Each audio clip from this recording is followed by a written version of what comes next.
WSGI. And this is Lee Marie with a special edition on the go. And I'm so happy to also have Pat Samler with us today. We have missed her the last couple special edition Go shows. But yes, we have Wild Doc in the house because it is First Friday. All right, let's go to the Lord in prayer. Heavenly Father, thank you so much for today. Oh, thank you for all your protection, for your perfect will, your perfect timing. Please take this show where you want it to go. We love you. We praise you. We ask for wisdom and discernment. In the mighty name of Jesus, amen. Amen. Good morning, my favorite people. How you doing? I'm well. Hey, this is the first time you guys have seen the new walls. How do you like I them? love it. Oh, good. This is beautiful. Yay. Love it. Yep, we keep making these cool little improvements here at WSGI. We got stickers now. Oh, I'll see a sticker on your computer. Oh my gosh, I didn't put it on. It's sitting right on the desk at the Oh, office. that's okay. That's all right. This computer's about ready to go anyway, so who knows how long that's going to last. Oh, now don't be saying that. I know, right? Speak life. There it goes. Speak No. life. All right. So I do want to mention that we will be going over a few calendar items today. But I do want to say we are really excited here in Robertson County because we have the Wild Doc coming tomorrow morning to Robertson County. Yay. For the GOP's monthly breakfast. So at 8:30 over at Purpose Life Church, 805 Memorial Boulevard in Springfield, you are going to be able to meet him in person and get to hear him talk. I'm just so excited that so many people get to meet you.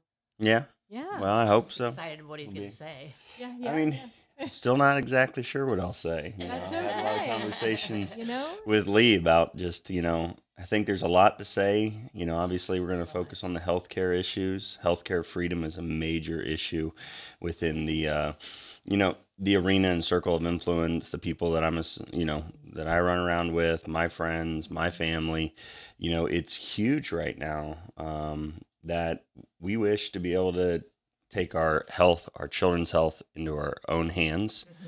My children have been healthy and well. I don't want the government involved in it. And sadly, we saw just horrific, trampling of our constitutional rights for so many people over the last several years. And really, when it comes down to it, we need to speak to the fact that we have a primarily two-party system right now, okay? And we have Democrat and we have Republican. And we're seeing what direction the nation is going right now, and it's terrifying. It really is, especially when you look at the states that have been consistently governed by Democrats: New York, California, Chicago, different places for multiple different reasons. You know what I mean? Not just in the healthcare realm, but healthcare freedoms. I mean, just had a young boy come in my clinic yesterday, sit down with me and his father, and they're from Oregon. Why are they from Oregon? I literally said, "You're refugees, aren't you? You're healthcare refugees. You are health freedom refugees." Yes, that's absolutely correct. That's why we moved here to Tennessee. Right. But yet I'm seeing, sadly, the Republican Party not really standing up for our healthcare choices, our freedoms, and again, I'm very uneducated when it comes to the terminology of politics and things like that. So just, the meetings that they had recently, and they just kind of finished out this year's, meetings. And, it's just sad that when you bring up issues of healthcare, governmental bodies like health department officials, basically trying to force, certain procedures and things like that on children, and then promoting, basically going behind the backs of parents to do things that they think is right, and then when you bring these issues to our politicians, whether Republican or Democrat, all they want to do is pass it off to the next person. They say, maybe you should go talk to this person. Maybe you should go talk to this person. And then when you talk to that person, I've had situations where they're excited to talk, but then all of a sudden the door slams shut. Like, they see my concern, and they are concerned, supposedly, that I have communication back and forth through email with politicians, that there's concern. They see why that's concerning. Yes, we should look into this. There was supposed to be a committee hearing on the issues at hand with the Tennessee public health department. Okay. They closed it because they didn't have the people there. They were out of town, the ones that they were going to question, and they were going to reconvene. They never reconvened. Why didn't they reconvene? They ended the meeting saying we need to reconvene because we need to address this issue, and they never reconvened. Why didn't they reconvene? And then discussing, they blatantly either lied or they blatantly didn't have an understanding of the literature and science that was there available and misrepresented the data to say that we needed to continue to do something several years ago. And you can easily take their own statistics and graphs that they use to lie and then put the exact numbers and percentages where they needed to go and show that what they were alluding to was inaccurate, incorrect, if not a downright lie. And when you address this with our politicians, all of a sudden they're like, whoa, this is very concerning. Let's get together and talk about that. All of a sudden, we're no longer interested in talking about that subject. It's what is going on. Yeah. There is a consistent, if it is coming down to stopping the overreach of the healthcare, or it's more or less the pharmaceutical industry. And the pharmaceutical industry has taken over the CDC, the FDA, and even the public health departments. All right. They have taken that over and they are using that to push their agendas, their profit drivers. When I looked at Jay Reedy's, recap and read through it, there's 17 things supposedly for healthcare. So I'd love to look into that. What are these 17 things? But in mentioning, it was about building more children's hospitals. Wait, we're going to fund... Here's a catch-22. We have a lot of sick children in the United States right now. A lot of sick children. But the problem is not being caused by the lack of hospitals to put these children in, to treat their conditions once they've been caused by X, Y, and Z that we can go through. And we've got an example today just to talk about the mechanisms and the lifestyle factors, the pharmaceutical factors that drive these chronic diseases and sicknesses in our children. Exactly. Instead, we're building a hospital at the bottom of a cliff. Why are we I get it. It's such a catch-22. I don't want people to think that I don't want funding and support for those who are already sick and suffering. Right. But we have got to put a guardrail up. We have got to stop saying, let's put more money into the hospitals at the bottom of the cliff, meanwhile ignoring the fact that we have no signs coming around that corner. We have no one directing people on how not to fall off the cliff, how not to let their children get into those chronic disease states. We have no governance over the food industry, basically. And granted, every time the government seems to get their hands in something, it makes it worse, But it's like the ingredients in ketchup in America are junk. It's subsidized so that high fructose corn syrup, which is extremely inflammatory, drives diabetes. That's allowed, and our government subsidizes. Granted, my heart goes out to the farmers, okay? I get it. Start talking about use of corn and the subsidies that go into the corn growing of corn and soybeans and the row crops. This whole is an entire just ridiculous mess. But it's like our government allows that, subsidizes it so that we poison our society, so we push them off the cliff into a diabetic and obese state, and then we build a hospital to treat these kids with cancer and stuff like that because of the inflammatory responses, immune deficiencies that this diet causes. And we're doing something great as Republicans by building hospitals. Are you really? But yet you're allowing the food industry to poison the children to put them in the hospital. Why don't we go to the root cause? Yeah. So I did see that where they had the ketchup bottles from another country, and then us. And so it's like, I can't believe. Other countries don't allow half of what we do. And why is that? Because there's too much of industry funding. Just talking about the meetings the politicians had and stuff like that, it's like I talked to mothers that were advocating for, the families. From what I understand, the parents that I the people that I'm surrounded by, the mothers that I'm surrounded by, they said it was an all-out attack against the family, redefining the definition of parents this year. And then when we talk about, I mean, I'm not going to go into it too much, I guess, but it's just like, when they're redefining what a parent is, and for a temporary period of time, that CPS can be defined as a parent and make all the healthcare choices for my children. Before I'm even found guilty of anything, they could decide that within a day, that we took your children, now they're ours, and by definition of our government now, that's our children, and we're the parents of that children, so we can take them from your door, out of your home, and directly to the hospital and do whatever we want, because now we're defined by our government as the parents for the next few days, even while you're not even found guilty yet. It is, you're guilty until proven innocent. Yeah. In that situation. And that is terrifying, especially when the public health department has these views of what children's health should be, but yet they're the ones flying the plane of healthcare in Tennessee, and yet we have to build more hospitals every single year and put more funding into hospitals to care for the sick. And the more we have gone from the 1990s of less than around, it was roughly 50% of our children. Okay.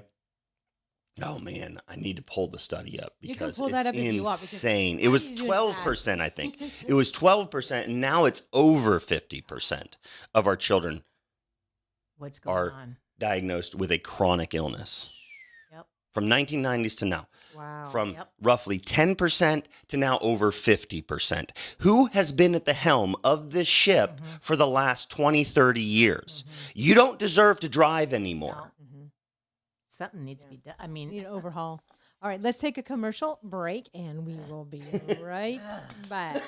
Hi there, this is Tom Fox, and my family and I are the new owners at the UPS store in Springfield, Tennessee. We can help you with all your packing and shipping needs. I have our assistant manager, Daniel Sweeten, here with me, who's one of the friendly faces greeting you when you come in. Tell us about the print shop, Daniel. We're a one-stop print shop for all your personal and business needs. We can copy, print, scan, finish, and do just about anything you can imagine we can print. We also do wide format printing, such as blueprints, yard signs, banners, and we also do business cards, flyers, invitations, and booklets. Our hours are 8 a.m. to 6:30 p.m. Monday through Friday, 9 to 5 Saturday, and noon to 5 on Sunday. Our shredding service is normally $1.59 a pound. This month, we're slashing it in half to 79 cents a pound. We also have 20% off our wide format printing for the entire month. We're located next to HD Hills at 513 Memorial Boulevard. Just look for the blue awning. Come by and see us, as it's always a great day at the UPS store. Nothing can compare to.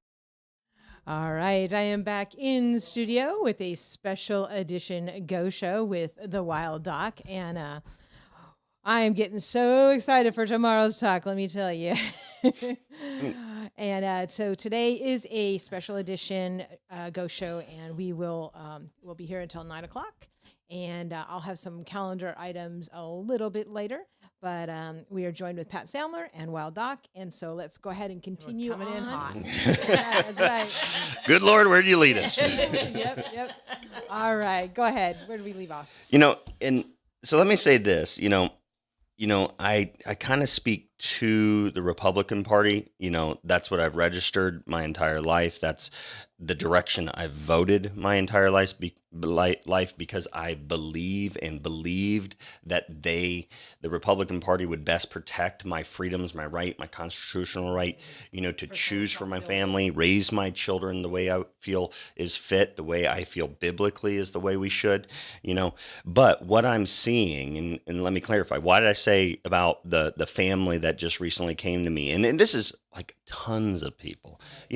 I even have, I have another family that I could reference that are friends of ours. The gentleman, the husband goes to the Bible study my wife goes to, the wife goes to, and they wanted healthcare freedom, but they also saw what California was doing to law enforcement.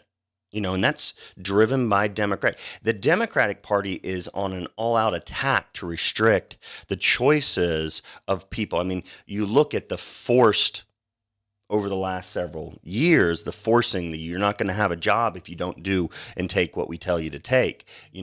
Again, our freedoms, our constitutional freedoms were completely trampled on by the government. I mean, our military were forced, and I've seen just a huge number of military personnel, young, healthy men who are now dealing with heart problems, and it was by force that they had to take something, so it just, and what we You're see right is there there's a direct attack by the Democratic Party to restrict those rights, and they want to govern our choices and force us and speak. If you don't do what we tell you to do with your body, then you shouldn't have any rights to walk around in America and associate with anybody else, But then what's happened with the Republican Party, what I see is, this is a great quote, St. Thomas Aquinas. He says, "He who is not angry when there is just cause for anger is immoral." Why? Because anger looks to the good of justice, and if you can live amid injustice without anger, you are immoral as well as unjust. Now, do I believe that all Republicans are not angry about what the attacks on our liberties, freedoms, things like that? What I see is a complacency from the perspective, especially when it comes to healthcare freedom and injustice within the pharmaceutical industry. There is complacency across all parties, it seems. Let me just throw out a possibility of why. The number one lobbying group in the federal government is the pharmaceutical industry.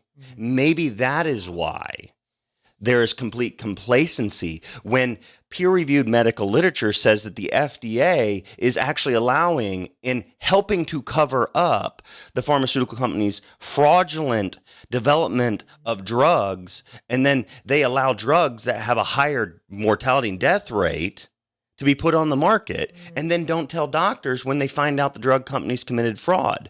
Or we allow the CDC foundation, not the CDC itself, the foundation for the CDC to receive industry funding, and then we allow the heads of the CDC to immediately retire from the CDC and go to work for Merck, for Pfizer, for GlaxoSmithKline, and be gifted as soon as they step out of this government body to immediately work for the pharmaceutical industry, and then they can go back to a different government agency. Once they had their all money there, they go back. There's just a revolving door.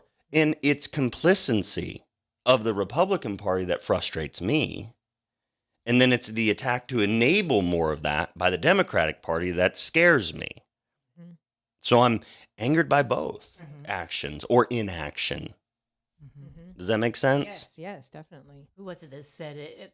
The worst evil is when good men do nothing. Yes. It's like, evil is allowed to prevail when good men do nothing. And that is what's happening. Mm-hmm.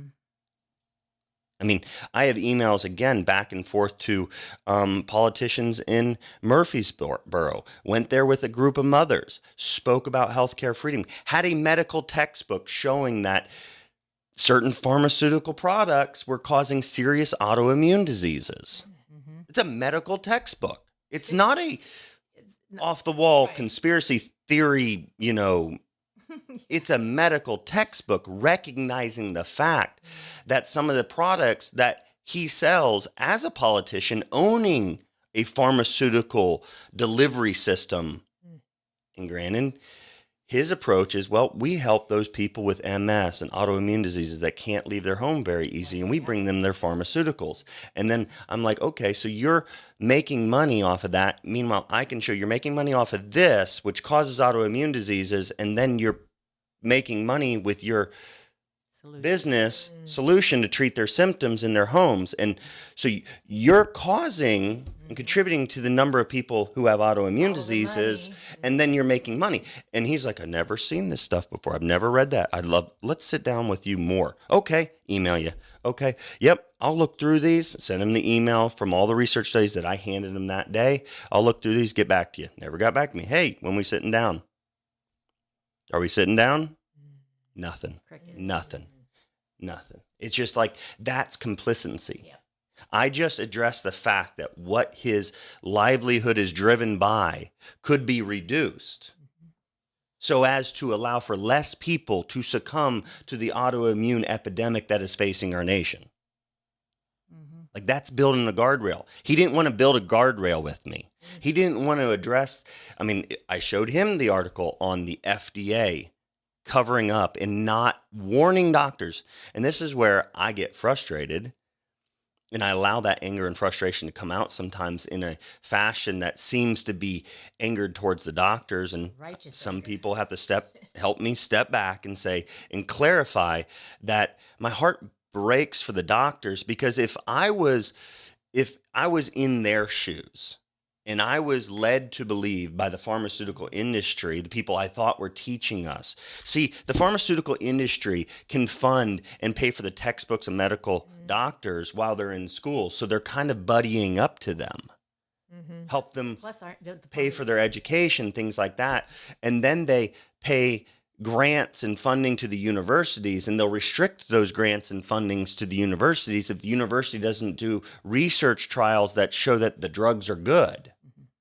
It's not being honest that they fund them for and really determining whether a drug is good or not. No, you need to produce evidence, quote unquote evidence, science that says our drugs are good. And what we're doing needs to be in the hands and, in the pill bottles and cabinets of more people.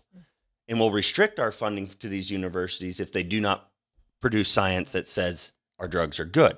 This is well established in the medical literature that it's broken the healthcare system. Yeah. So doctors are trained and taught that drugs are the way you treat something, okay? And then when they get out, the FDA, the CDC promotes the pharmaceutical industry because they're funded by the pharmaceutical industry. Yep.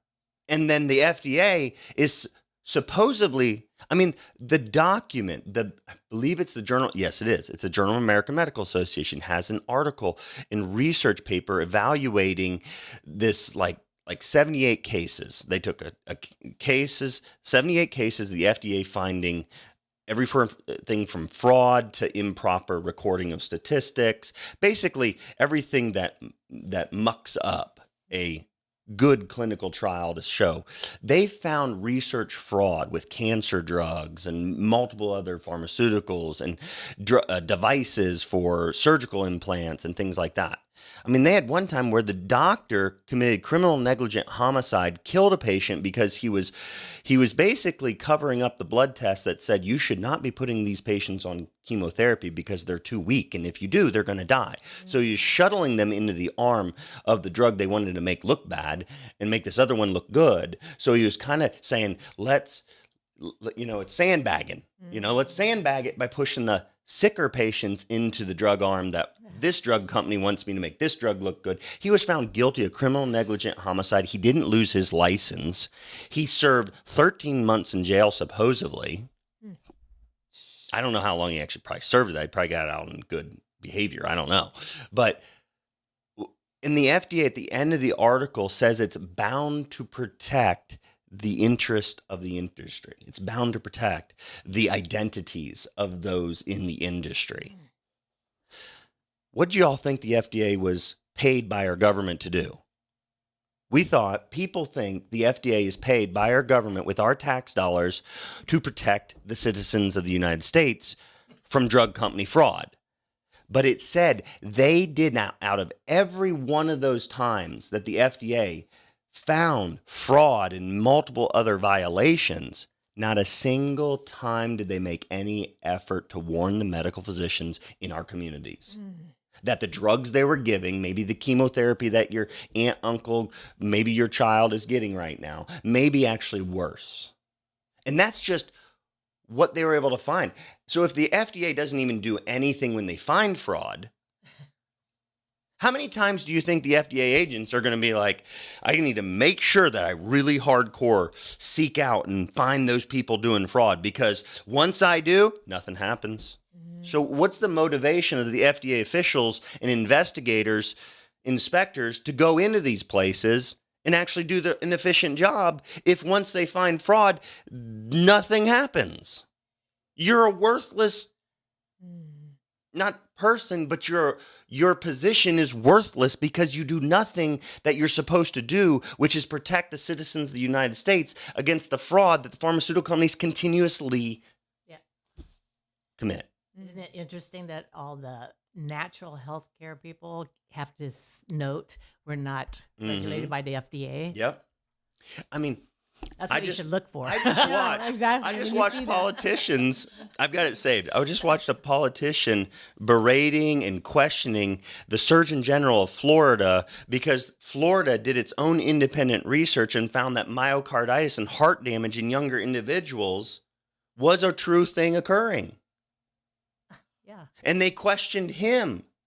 But yet in 2015, when Representative Posey, I think he's out of Florida too, came before the United States Congress and said, I have documents from a CDC official, scientist, who was hired by the CDC to conduct research into the association of a certain pharmaceutical product with the associated development of autism. And he said, we confess that we committed fraud and attempted to destroy these documents to hide the association between this pharmaceutical product and the development of autism. This is a scientist still working at the CDC because he's whistleblower legal protection. He still works at the CDC, even though he confessed that he was ordered to commit fraud and cover up the findings of that research paper. Man. No government questioning of Dr. William Thompson has occurred since Representative Posey read his sworn document to Congress. But they're questioning Surgeon General of Florida for questioning and helping to show Light. that we're causing heart damage Mm-hmm. in young males with this other pharmaceutical product. You're questioning the guy who's questioning the safety of something and trying to help protect his citizens in his state. Yet the federal government has done nothing to protect the lives of children when a CDC scientist confessed that a product basically recommended and almost completely mandated for every child to get is causing brain damage. That's the complacency. That shows complacency. And when Republicans, and again, Democrats aren't doing anything at all. Well, they're pushing the other side. I can't get my meetings again with certain Republicans in Tennessee who said they would fight for that when I showed that to them before they got into office. And now, according to one, he says we're keeping our eye on the CDC. You don't keep your eye on a criminal Right. while they continue to commit the crime that's harming children. You immediately arrest the criminal. That's a situation where you arrest them when you have a confession. When you have a confession of a criminal saying, we are doing this and harming children, so all those children that you're watching, you know what I mean? Like, that's like somebody coming forward and saying, hey, I committed that crime that no one can figure out who's causing it, who committed it. I committed it. Do you think the police officer is going to be like, keep doing what you're doing, I'm going to keep an eye on you? No, they'd arrest them right away. So what is different when it comes from when the pharmaceutical companies are the ones committing the crimes? The pharmaceutical companies are the ones causing the harm. Why is it different? You know, what is the definition of criminal? It's somebody who commits a crime to harm somebody else or steal something. You know, they're stealing money and they're harming people. Like, that's the definition of a crime, basically, in my eyes. Yeah. Used to be. But yet they're allowed to run free. Nobody goes to jail. They don't get their funding stopped. You know, this is a little off subject, but my daughter-in-law works for a big, you'd know the name, but a big store warehouse place. And they are no longer allowed to stop shoplifters when they can grab stuff, walk out, smirk at them, and they just have to look at them and watch them leave. They can't stop them. So we live in an upside down world. We do.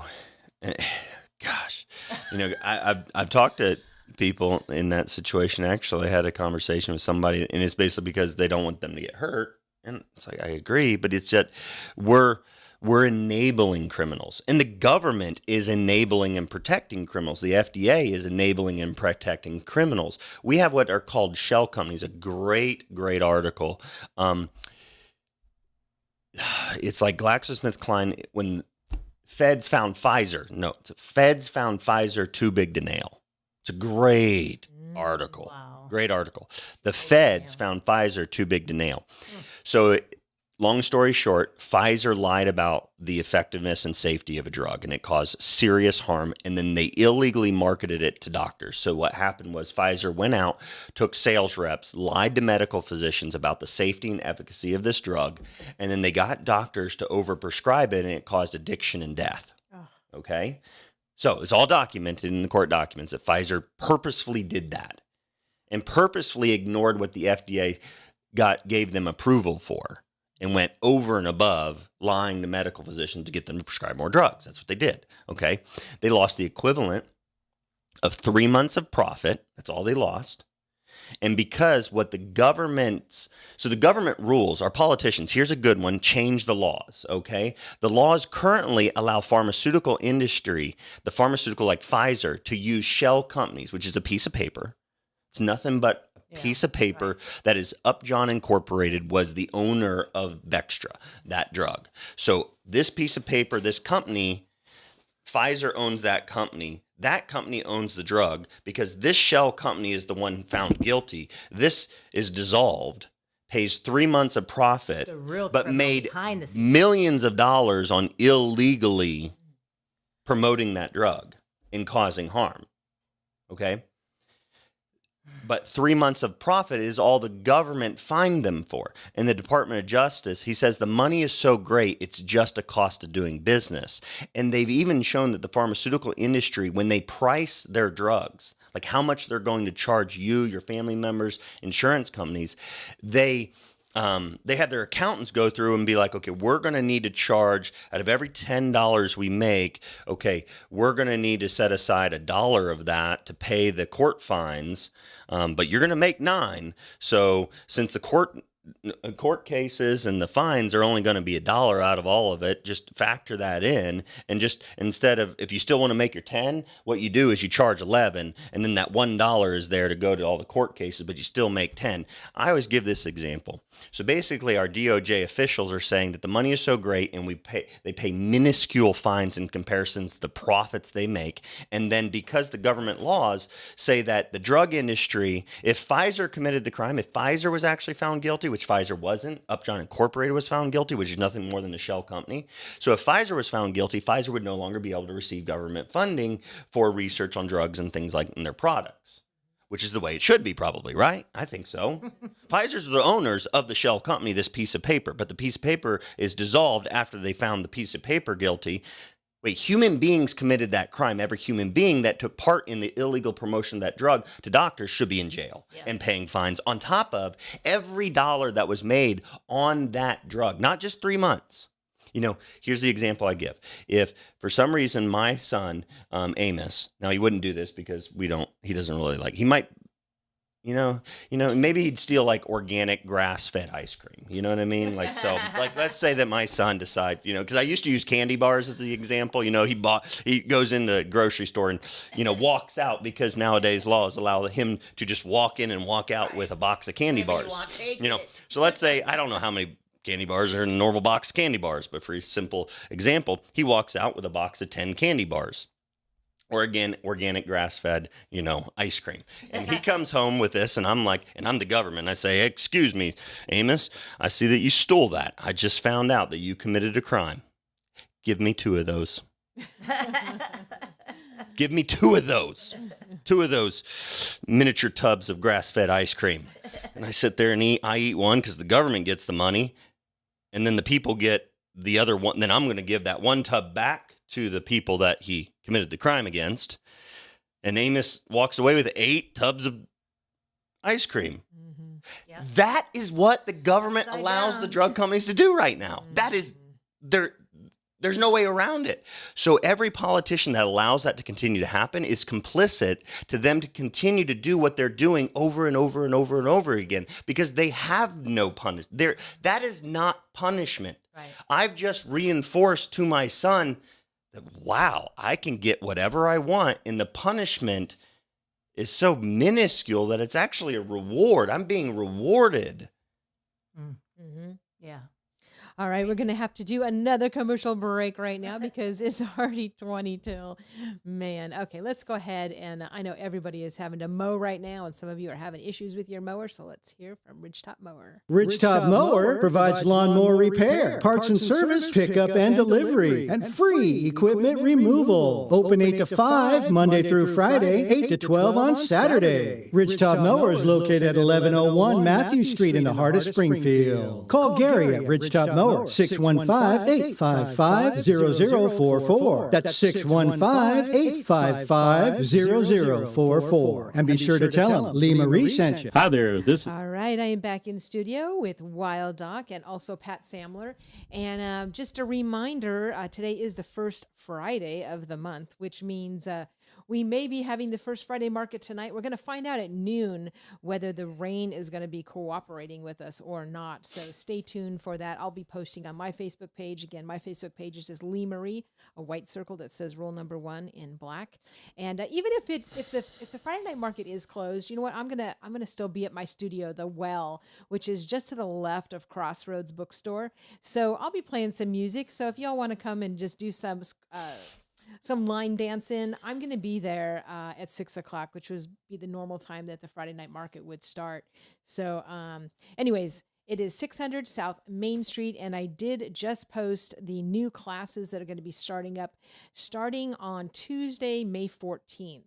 So we have some classes added. I also have a couples class, which is designed to be a date night for engaged and married couples to learn confidence on the dance floor. So be sure to check that out. I know a lot of people wanted to take those, so we're going to be starting those up, not this week, but the following week on May 14th. All right, we're back in studio, and we did have a little teaser there of some of the stuff that you guys can talk with Wild Doc tomorrow at the meeting. Now, remember, you can bring your questions. He loves to have discussion. So yeah, I think that's what we're going to try and do is have discussion. I'm going to give an example of kind of what I see happening because I mean, it it's almost to the point where I'm like, I've given up. I'm not given up on reaching people. I'm more about reaching individuals now and warning them that our government's corrupt, it's broken, it's not fixed.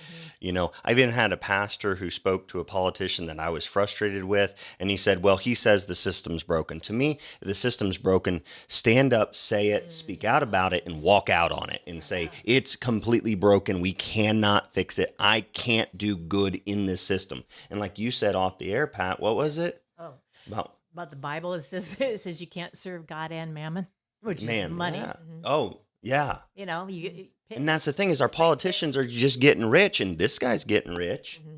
Yeah. His stocks seem to be going in a great direction. Yeah. And I follow political stock traders on there's Instagram pages all about like Pelosi and all these people and how their stock trading is just so precise and on point when it comes to trading at the most opportune times to make them, huge sums of money. All right, I hope you guys are all listening to this live because this will probably get censored as some of our other best shows have.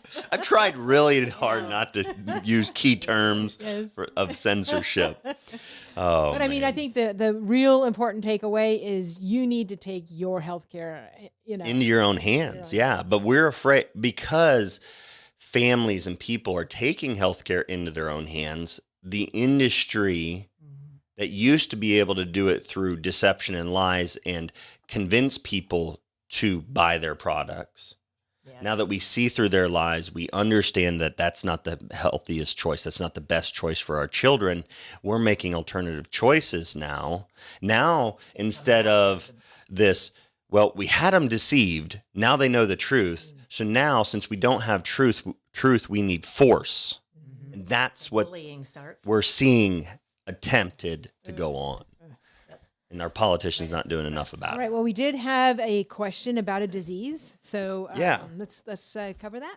So it's a fairly, there's not going to be a simple, straightforward answer, but let me show you what Because I when the did. person brought it up, they Yeah. said, that they've heard it's incurable. And whenever I hear incurable, I always know that, there's got to be something. Yeah, well, no, like really quickly on PubMed today, I actually did quite a bit of research, just a little bit last night when you sent me the text of polychondritis. Okay, polymany-chondritis. It's the chondrocytes, it's in the cartilage. So this condition affects ears, sinuses, they'll get saddle nose. So the cartilage is attacked in like the ears, the sinuses, and in the lungs. I have an individual with this condition, and actually he's doing really, really well right now with that condition, with the inflammation in his nose that was thought to be allergies for so long. That's the difficulty of polychondritis. When you look at it, so many diseases are called incurable, but there's, as soon as you start looking for terms like remission, not cure, remission. So you can put this condition, it's relapsing. So it means it goes into time periods of remission, and then it relapses and becomes highly inflammatory and problematic again. And then it goes in, that's why it's oftentimes called relapsing polychondritis. So it goes into times where it's downregulated in the disease expression. How do we keep the person at that state? Yeah. That's the goal. But they don't have a drug that does it. So what they do is they simply, let's give NSAIDs, steroids, some immunosuppressive drugs. Ironically, though, polychondritis is associated with developing in those individuals with rheumatoid arthritis or lupus who are even on the pharmaceutical. Is it autoimmune? It's in the category of autoimmune diseases. So it's within that realm, but there is no direct autoantibody. So there's no molecular testing to diagnose this condition, polychondritis. Let me give you an example. So every year, roughly, the last few years, in 2023, there was like 6,000 plus research papers published on rheumatoid arthritis. There was only 79 published on polychondritis. So the research available to anybody who wants to sift through it and figure out how to help somebody with polychondritis, it's very limited. But in a very short amount of time, I started going through, because it's in that subcategory of autoimmune, but there's no true molecular autoimmune marker that is needed to be found on blood work to say you have polychondritis. So because of that, I'm like, okay, so I want to look up the vast majority of autoimmune diseases typically are going to have elevated levels of Th17 immune expression. That's an arm of our immune system, very highly inflammatory. Our immune system uses that for extracellular, outside the cell attack against pathogens, but it's very inflammatory. Okay. And normally in most autoimmune conditions, that is significantly upregulated. And so by use of herbs and diet and lifestyle and neurological stimulatory effects that can be done, we can downregulate that. We can support gut health and change the microbiome with diet, lifestyle, herbs that help steer the microbiome in certain directions to downregulate that. God has created certain herbs that suppress Th17 while elevating Th1. And I say that in transition because when I started studying, I immediately went to, okay, let me look at the gut microbiome research on polychondritis. Immediately found this paper. And my phone's good. There you go. Those with polychondritis seem to have a microbiome disruption that contains higher number of microbes that produce propionate, which this short chain fatty acid, which normally is seen as good, actually elevates, it affects interleukin 10 and then disrupting T regulatory cells. So when you look, here's what I do.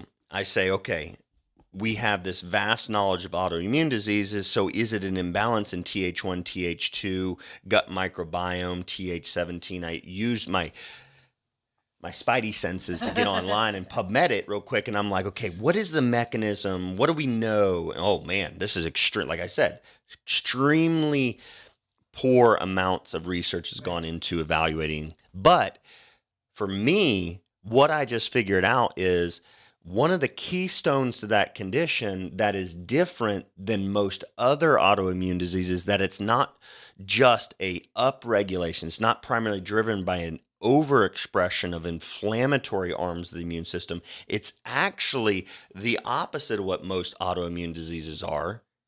And it's actually a higher Th1, but a portion of that is a suppression or decrease in the regulatory T cells. And then when we look further down, and that is what's going on systemic in the body. So that's a key component, understanding that is a classic like immune profile of those with polychondritis. Okay? So that alone tells me I'm going to want to curtail advice that I give somebody with that condition differently than most other autoimmune conditions. Okay. And then when I look to the GI tract and its regulation effect, and that's more of a further upstream cause of this abnormal immune profile, we're seeing some of the most upstream research that has been done is in the gut microbiome. Yeah. So then it's like, okay, we need to do some stool testing on this individual and see if we can find that pattern. And then we meticulously choose certain herbs and nutritional advice and things that would downregulate the propionate. It's propionate.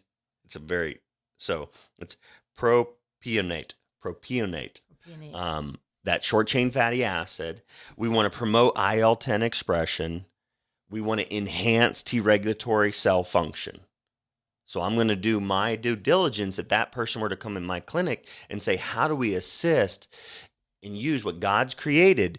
Because very quickly I could find some herbs online that have an upregulatory effect on T regulatory cells. It improves the regulation of the cells that are kind of the ones that go around and say, hey, wait, you're supposed to be a police officer, but you're committing a crime and hurting that person. Okay, I need to take you off the force. You know what I mean? And I'm not picking on police officers, but it's like we're supposed to see our immune cells as good guys. They're the ones that help combat invaders, bad guys, bad bugs, viruses, bacteria, parasites. So, but if they were to excessively express inflammation, it's not like in this situation, it's like, well, the guys that oversee, the police officers like, I like my gun, bang, bang, bang, bang, bang, bang, bang, bang, bang, and they're harming people. Yeah. So it's like, there's not really a specific autoantibody where the body, the immune cells are attacking they are attacking the cartilage, but it's inflammation in the cartilage. There's not a specific immune cell exactly that's programmed to attack it. It's kind of we don't see in the literature right now, at least what I could find. And again, it's very limited, and that's what I kept running into. It's like we have very limited amount of information on polychondritis, but we're kind of seeing this. We don't see a specific one single component of the immune system like we do in rheumatoid arthritis, or like we do in lupus, or we do in Hashimoto's disease, which attacks the thyroid. So we can't measure that. It's based off of symptoms and the progression of the disease that then we say, okay, or maybe biopsy the cartilage and it's highly inflammatory and being damaged. But then you also got to understand, I bet you, I didn't do it yet, but if I were to look up damage associated molecular patterns and its effect on polychondritis, I might be able to find that if we could lower DAMP's effect, because when the tissue is damaged, the macrophages come in, and there was a decent amount of information on monocytes and macrophages disruption and the T regulatory cells not regulating them. They're kind of firing off their inflammation, their weapons too much and causing damage, but then they're activated by damage. So then it's this cyclical issue that's taking place. But if you can go into a lapse in that disease, relapsing, why is it relapsing oftentimes? Because people can go into lower states of inflammation. We need to figure out what are the key things that we can do to assist in keeping them there at that lower inflammatory, upregulating the regulation, the bouncers, keeping the bad guys from doing bad things inside the body. Does that make sense? Or the good guys from doing bad things inside the body. You know what I mean? Yeah.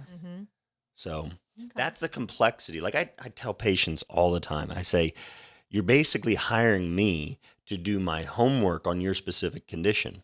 One of the key differences that I have in my clinic. So I had another example. One sat down yesterday with a mother of a young girl, her explosive diarrhea. So this little girl would have diarrhea and urinary leakage, just like always smelled like urine or feces.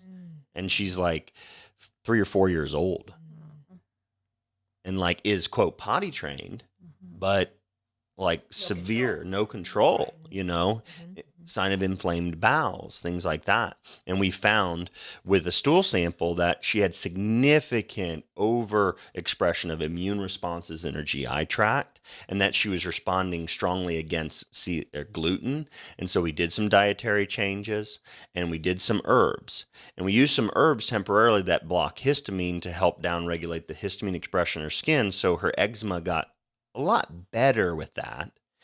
But then when we worked on her gut, now her eczema is basically completely gone. Wow. She's no longer having diarrhea, can wear the same clothes all day long and not smell like urine or feces. Meanwhile, doctors and endos, or not endos, but it was, they do an endoscopy. That's why I accidentally said it. But endocrinologists more hormonal and immune. And then you have gastroenterologists couldn't figure it out. I'm like, let's just do this. And we figured out through diet and things like that, we lower the expression. She had a lack thereof of a cornerstone bacteria in her GI tract. So we did a probiotic specifically to target that lack. And now she's doing fantastic. Wow. But I'm your detective to figure out the little nuances of your specific condition. And it's not a blanket. No, it's not. That's the scary. catch-22, especially like polychondritis just highlights that. Yeah. As immediately I'm thinking, okay, as soon as I look it up, all your general things you see on blogs and things like that, polychondritis seems to be an autoimmune condition. Then autoimmune, well, usually most autoimmune conditions have an upregulation of these inflammatory cytokines.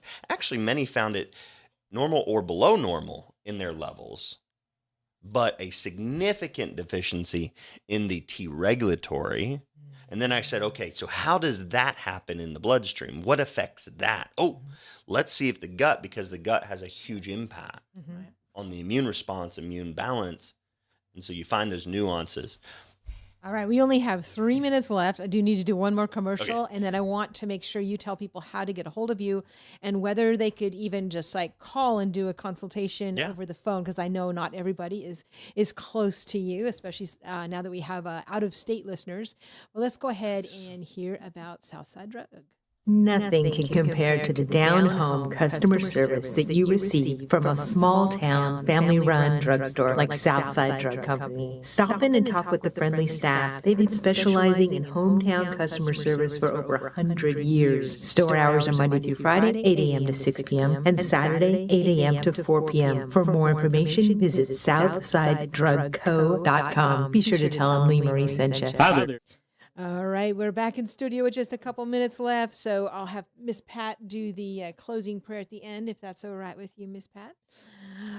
Okay. Man, I can't believe we're already out of time. We really need 2 hours. I'm just not like, to me, there's so many nuances and little details to each situation. Kind of what I was getting at there is I had another mom come in, and it breaks my heart. So in an hour discussion, it's like I have like multiple examples of this, like how critical it is to have good discussion. You got to talk to your patients. You don't just say, hey, I've got a 10-week program. It costs $4,500. This is what a mom told me, that their less than 2-year-old with severe eczema was, we'll be able to fix this. And then they're like, okay, they need to take these 6 capsules every day and the 4 of these and 6 of and I know the products they're given. I know the supplement line that they were given, but I know for a fact that practitioner, did nothing more than listen to what those supplement companies and Kind of like the here, we'll give you and you just take everybody through this protocol. And so literally the mom took home all these supplements, like $1,000 worth of supplements. and basically is told, you need to give your 2-year-old all these capsules. And when she says, I can't get him to take the capsule, the only thing that the doc could do is say, well, open them all up and put them in maple syrup and see if the child will take them. Nope, still won't take it. Well, if they won't take the supplements, I don't know what to do. What that shows me is that clinician has no understanding of the herbal medicines that are in those products. They just went to the manufacturer's seminar and listened to it and said, hey, you just do these protocols for all these people. So it's a blanket, one size fits all. And I've had multiple patients from that and I get frustrated with it because I'm the guy that's not just frustrated with our politicians, the pharmaceutical industry. I'm frustrated with the even the functional medicine arena, because society's gravitating towards knowing that natural is the better route. Diet, nutrition is the better route. Lifestyle modification is the better route. Herbs are extremely potent in their ability to assist our body in functioning well. So they're moving that direction. And then now we have a bunch of very minimally educated functional medicine people that are saying they can cure a disease in 10 weeks and it's all about parasites. Or, you mentioned, like you asked me offline, it's like, is it all about gut? It's a large portion of the puzzle. It's a large piece of the puzzle, but it's not the entire puzzle, because you have the influence of the nervous system in the gut. You have pathogens influencing the gut. You have diet and nutrition's influencing the gut. You have the chemicals that are influencing the gut. Right. So it's the influence of all those things that disrupt the gut, and the gut disrupts the immune system. All right, Sorry. it's 9 a.m. 931 Tell 'em how to get a hold of you. 931-591-2010. Again, 931-591-2010. It's Wild Roots Wellness. That's my clinic. If you need help out there, please give me a call. I do Zoom calls, phone calls with people all over the United States. I consult with people and help you gain a better understanding about your specific health situation. And by that, you can reach... I tell people this all the time. This is the reality. I want to make sure that I'm not in that salesy. I tell people, I believe what we're going to do is going to support your child's health or your health, and you will get healthier. God's the only one who knows how much, how soon, but I promise you I'll do my best to make sure that what I recommend is specific to you, and it's not going to be just a blanket for everybody. Awesome. Very cool. Thank you so much. And you will be able to meet him in person tomorrow morning. So 8:30 a.m. we do a potluck breakfast, and then 9 a.m. our program starts over at the Purpose Life Church, 805 Memorial Boulevard in Springfield. That's right. Wild Doc is going to be in Robertson County for you to meet. All right, Miss Pat, it is time for our closing prayer. Well, Father, we thank you for this day. This is a day that the Lord hath made, and we will rejoice and be glad in it. God, we just rejoice in all the information you bring us through the Wild Doc. And Father, I pray for you to bless him, bless his family, bless the Wild Roots community, and Lord, I just ask that you continue to just download him with revelation and information from heaven, Lord, on how to care for each and every one of us, because we know that it's not a one pill for every ill, God, but Lord, we are uniquely and wonderfully and fearfully made. And so each individual has their own path to wellness. And so we're just so thankful for the Wild Doc. And we ask that you bless every listener today, Father, in Jesus' name. Amen. Amen. Amen. All right. Thank you so much. And thank you to my guests, Wild Doc and Pat Samler, for joining me today. Hopefully the rain will stay up in the sky, and I will see all of you at the First Friday Market in the Springfield Square tonight around the courthouse. If the rain stays away, there'll be a band right there on the court steps and a whole bunch of vendors. But if the rain comes, you can come see me at the Well, 600 South Main Street, right next to Crossroads. Hey, maybe I'll see if Crossroads wants to stay open after 6 too. That'd be kind of cool. Have our own little party there in the street. I don't know. We'll see. Anyways, make it a great day. God bless. You have been listening to 1100 WSGI.